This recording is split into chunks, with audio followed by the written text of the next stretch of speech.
Je suis marin, de formation marin, et j'ai été amené à évoluer sur la charpente. Un beau jour, j'ai posé le sac à terre et comme je n'avais pas envie de rester complètement à terre, j'ai décidé de monter sur les toits.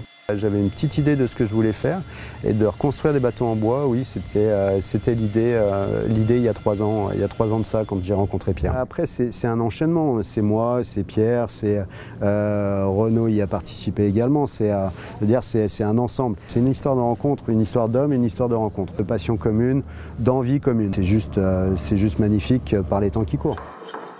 Ensuite est née l'association, ensuite le projet a évolué et c'est comme ça qu'on en est arrivé à l'Espérance. On l'a dit, c'est une belle équipe et tout, avec des gens que tu as constitués, toute une équipe qui travaille au service de ce projet. En fait, pour décrire complètement cette équipe, on a 2 personnes, on va dire entre guillemets les exécutants, qui sont Pierre et Valentin, qui sont de Savoie, qui sont d'Aix-les-Bains et de Remilly, qui sont coachés par Jérôme, qui lui a un niveau supérieur, qui lui permet d'encadrer et de suivre pleinement ce projet. Jérôme, plutôt originaire de l'Ouest, c'est un peu plus propice à la construction bois et surtout la construction bois de marine. Et on a un joker avec Cyril qui est sur un mi-temps, mais qui nous permet de pallier à des coups de bourre, qui nous permet d'ajuster en fait au niveau du planning. Donc voilà, l'équipe de 4 permanents qui sont affectés sur le chantier.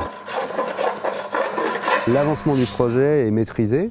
Là, on est à la fin du premier tiers des travaux. Le planning est tenu. Jusqu'à aujourd'hui, oui, on a respecté nos engagements. Vous avez tous, et ça c'est une particularité, vous avez tous bourlingué. Oui, mais on va dire que entre le charpentier de marine et le marin, il y a un lien, on va dire évident, c'est la mer, quoi. Il y en a un qui utilise le support et l'autre qui le fabrique.